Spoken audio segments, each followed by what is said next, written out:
Hello, everyone, and welcome to another Unfound Now. I am Unfound's host, Ed Densel. I hope you're all doing fantastic.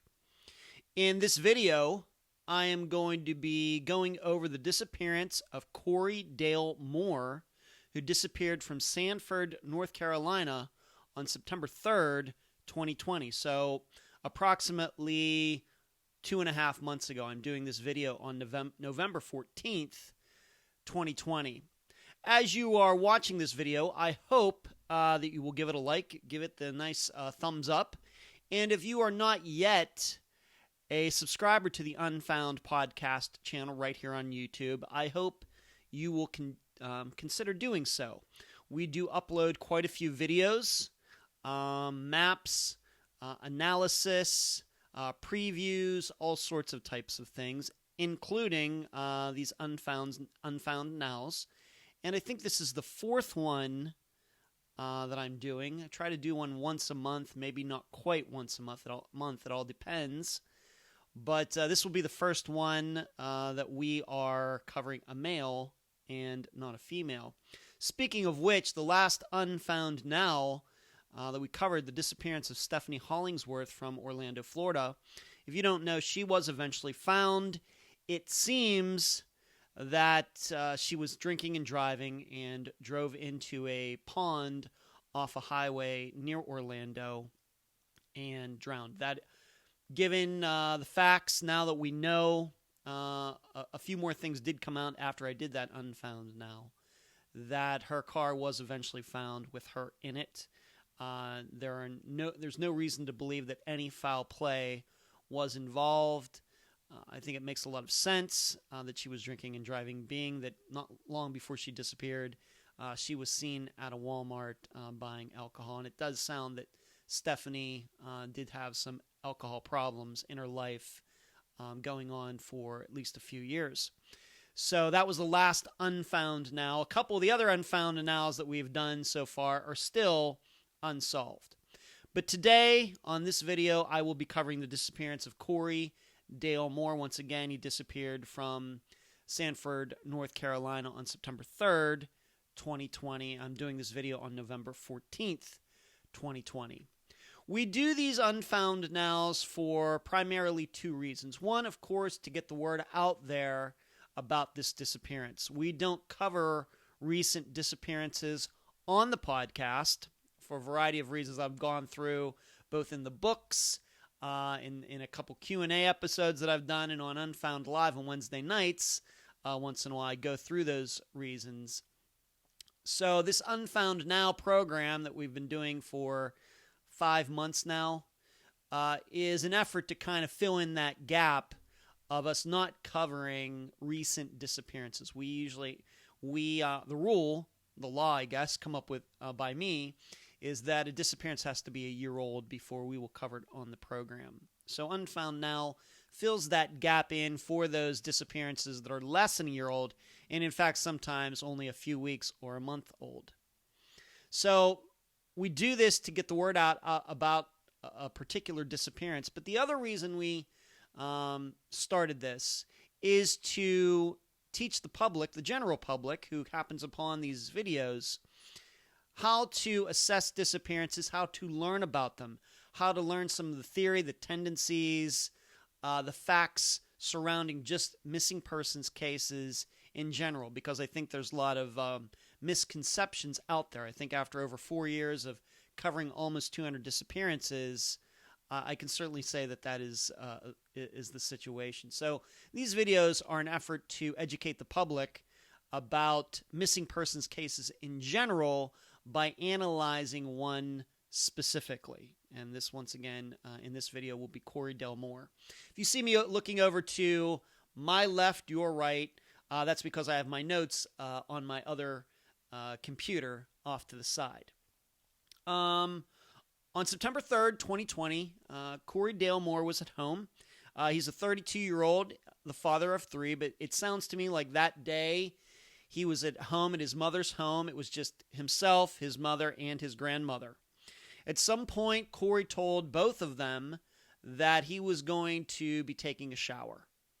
And at some point later, It's not clear to me how much later. I don't know if it was a half hour later, 2 hours later. It doesn't say in any of the articles that I've seen. At some point, his mother maybe hadn't heard from him in that amount of time, thought he should be done taking a shower, went to check in on him. He wasn't there. He wasn't in the house anywhere, and he disappeared. And what is unclear to me also is whether he took that shower or not. I think that would be very easy to determine, but I don't know if the mother, the grandmother, or anybody else, law enforcement, if they showed up that day or later, even checked to see if he took a shower or not. It very well may be that he did, or it very well may be that this was just a ruse on his part to get out of their sight for a little while. We just don't know. Now, you should know, being that we've covered almost 200 disappearances on the program, that we have a few disappearances that are similar to this, but the one that I've chosen to point out is Leah Falkner. She disappeared on July 4th, 2016. She was also at her parents' house. She was a mother, I believe, of just one child, not three like Corey, but she was at home with her child, at her mother's home, I should say, with her child and her father. And at some point, she was just gone. It was like she was there, and then an hour later, she was gone. And like Corey, her phone was missing, her purse was missing, and she's never been seen again. You should know that a theory in that case is that her boyfriend at the time might have had something to do with it, but his alibi is that he was with family at the time, and that alibi over 4 years later has not been cracked. So you have to consider that. She did not take off in a car. They did not hear any cars pull up to their house. However, they have a decently long driveway. She might have walked out to the end of it and met somebody. We just don't know. Searches were done. And, of course, no signs of her were ever found. So if that's kind of what I'm going off of, if you haven't listened to that episode yet on Unfound, I would check that one out because it is similar to this one I am talking about today, Corey Dale Moore's, where two people are both at home. There's other people who are very believable in the house, and then these people go missing, and the people at the house are like, we just don't know what happened. We didn't hear anybody. We didn't see anybody. They didn't say they were leaving. They're just gone. As I stated, in Layla's case, she took her phone and her purse. Well, in Corey's case, he also took his cell phone, and his wallet was also missing, although his mother seems to believe that when he left, he wasn't wearing any shoes. I don't know how she would determine that. I don't know if she would know about all the different types of shoes he might have, or maybe he only had one pair of shoes. He only had one pair of shoes at her house, and that pair was still there. Very possible. Certainly possible, but I would certainly like a little bit more information in that area before I made considered it to be a solid fact whether he wasn't wearing any shoes or not. In a couple articles that I've also read over the last 2 months, they say that he had been having some problems over the last 2 years. The articles are not specific, but I've learned in my experience when you read something like that and it's not spelled out, usually means drugs. We make no judgments on Unfound. We don't care if people were addicts. I mean, we've covered the disappearance of a couple drug dealers. We don't care. But we do talk about those topics on the program because drugs do lead to disappearances. There's no denying that. So we talk about these people honestly who went missing, but only because we believe in talking about some of the bad choices that they've made, their addictions, that those things could lead us closer to figuring out what happened to them. So once again, it's kind of read in between the lines that I think that Corey had some sort of drug issue, crime issue in the years before he went missing, although that is not spelled out specifically in these articles. I suppose somebody could go to the North Carolina government website. There may be records of him having problems with the law or something like that. I have not done that. But then it also said in the same articles that in the recent weeks and months before he disappeared, so let's just say year of 2020, He'd been struggling lately, ended up in some bad circumstances. That's an actual quote from the article. And what does this mean? Once again, I think this points to Corey hanging out with the wrong crowd, probably being involved in drug use, crime, things like that. But once again, it's not spelled out in the article, but this is his family talking. So I'm going to take it as being the truth that he was having problems. And once again, just with my experience, when I read things like that, statements like that, I automatically think drugs.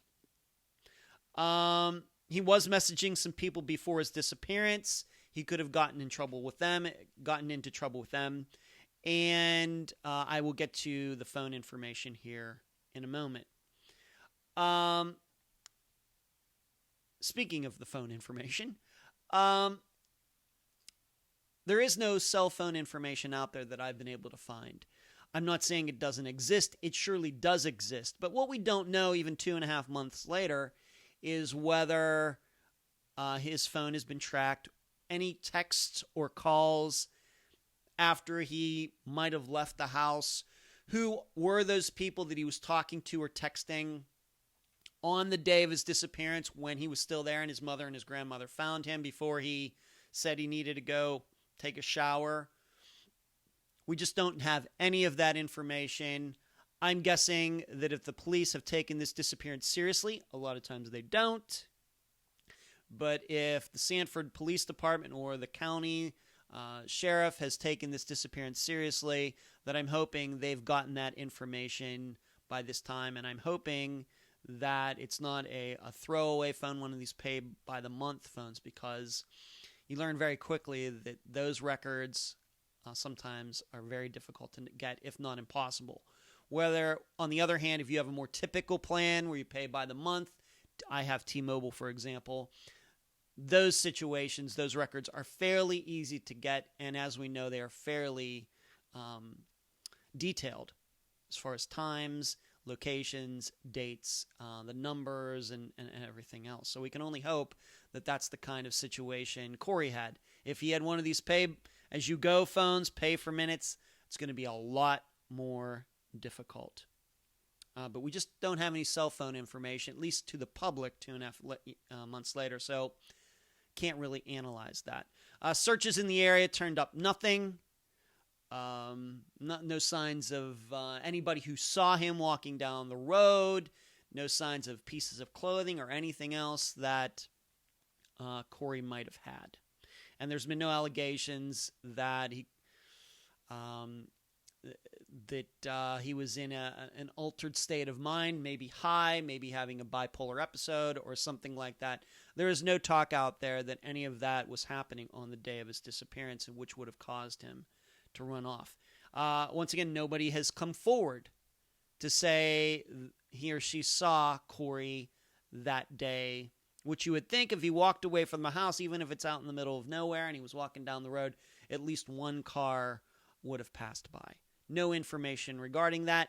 I guess that could mean two things. Either one, he got picked up, or maybe he took off into the woods, or maybe he was avoiding anybody seeing him. If cars were coming, he was jumping into the woods or getting down in the berm of the road. He could have been hiding from people as he left, which is possible. So how do we analyze this? Those are pretty much the facts as we know them, and not a lot of them after 2.5 months, unfortunately, at least that are public. First of all of you have to understand that adults do walk out of their lives. That is a fact. Anybody who believes, well, there's kind of, I guess, of a cliche out there that, well, he loved his kids so much he would never leave them. Fathers are leaving their children all the time. That mother loved her children too much, she would never leave them. Mothers are leaving their children all the time. That's just a fact of life, not just in the United States, but in a lot of places in the world. It's horrible, but it is a fact. So we can't just simply dismiss that, well, because he's a father or she's a mother or anybody's anything, that these people wouldn't walk off. Or we shouldn't not automatically think, well, they had to have been abducted. Abduction is a possibility, but A walk away is also a possibility. You just have to look at the facts and not trying to throw in, once again, cliches and anecdotal evidence to come to a conclusion, because people do walk away. So you need to look at other possibilities, other facts, to try to narrow down as to what happened. You can't just automatically dismiss something because you think, well, these people are too good to leave their children. A lot of people think that, and then people walk away. They do. It's just a fact. So this is happening every day, and I would tell you that if you're ever talking to anybody about a disappearance and somebody says, well, he or she would never walk away, it's just, I would not take that person too seriously. I'm just going to be honest. I know some of my guests may say that on the program once in a while, but I'm not a big believer in just saying that all parents won't leave their kids because many do. However, we have to look at it this way. So him being at home with his mother and grandmother in this particular specific disappearance, I think rules out the idea that he was abducted. Just as it would rule out in Leah Falkner's case that she was abducted, being that her parents and her child were in the house. I think they would have realized if she was in the house and somebody came in and took her. Same way in Corey's situation. In addition, what leads me to believe probably that he was not, he didn't go outside and get abducted, is that his phone and his wallet are missing. If he'd gone outside and been abducted, then I would think that at least one of those two things would have still been inside. In addition, if he went outside and let's say he was walking out to the mailbox and to get something, and then somebody just happened to come by and attacked him or threatened him with a gun to get in the car, I don't think anybody takes both their phone and their wallet to walk out to the end of the driveway to get the mail and come back in. So knowing that the phone and the wallet are also missing leads me to believe that this was something where Corey planned to leave. Maybe just on his own walking down the road, or he was meeting somebody out on the street or somewhere else where his mother and his grandmother wouldn't see. And that this whole shower thing was a ruse. And until we know more about whether the shower is used or not, I'm inclined to believe that it was part of a ruse so he could leave without them noticing. Now, to every rule, I guess, in disappearances, there is an exception. We covered a disappearance. Dominic Holly Grisham was a disappearance we covered in early 2018. He disappeared from Rochester, New York in February 2009. Now, that was a situation where he was at home. Other family members were there. They were going to be celebrating his birthday. His mother was out getting a cake, etc. He gets a call on his phone. He's a teenager. I think he was 16, 17 years old at the time. Walked out the front door of the house while on the phone with someone, never seen again. And that was 11 and a half years ago. And that was a situation because of the type of phone plan that Dominic had. They could not find out who he was on the phone with. Now, I have my own theories regarding that disappearance, but I would urge you to listen to the episode and decide for yourself. So it very well could be that Corey is on the phone with somebody in his house and walks out the front door to meet that person, and something happens. As it, once again, in the example that I gave you with Dominic Holly Grisham. But I can tell you this, the opposite of that would be if you ever read or hear about a disappearance where a person left and their phone and wallet or purse, things we usually carry on ourselves, are left behind, it's usually a very bad sign. I would say 99.9% of the time, that is a very bad sign. Even if there aren't signs of violence, even if there isn't any, like we have in Corey's case, some ideas that they might have been in drugs or other things. It doesn't matter. Anytime you read a disappearance and a wallet, a phone, a purse are left behind in that person's house or in that person's car or at work or anywhere else, it's a very, very bad sign. And I have to be honest that in those situations, it's very, very unlikely that that person is going to be found alive, if found at all. Whereas you have a situation with Corey's, took the wallet, took the phone. There's higher hopes that the person might be found alive, but in this situation, 2.5 months later, I have to say that things are not looking good. But it does lead me to believe that he left willingly. He wanted to leave, whether he was doing this on his own, just as a choice, or he was going to meet somebody. Either way, he was not abducted out in front of his house, because once again, the wallet and the phone are missing as well. Now, number 3, though, there is a concept we talk about on Unfound called luring. Many disappearances involve luring, in which a person who went missing is enticed to do something that he or she would not do. And an example that I always bring up is Stephen Kocher, a disappearance I'm very familiar with from Las Vegas, happened in December of 2009. If you were to look at that disappearance, read about it, listen to the episode I did on it in August of 2017, you would probably determine that he was lured to Las Vegas. He was lured to that area where he disappeared. He was told to go there for a certain reason, but really somebody was getting him to go there for a totally different reason. I think that's very easy to understand, and there are many other examples of that we've covered on Unfound. In fact, maybe even a better example that is in fiction world is if you've seen the movie Goodfellas, the character Nicky, played by I didn't write it down in my notes, but if you'll remember later in the movie, he thinks that he's going to be made a made man in the mafia, and he shows up at this house with these other guys. He walks into that room, there's nobody there, and that's when he realized, oh no, this is a hit, and they shoot him and kill him, and because of something that had happened earlier in the movie. That is a very good example of luring, getting a guy to go somewhere that he normally wouldn't go. Of course, he was going there because he thought he was going to get moved up in the mafia, where really he was getting taken there so he could be murdered. Very good example of luring.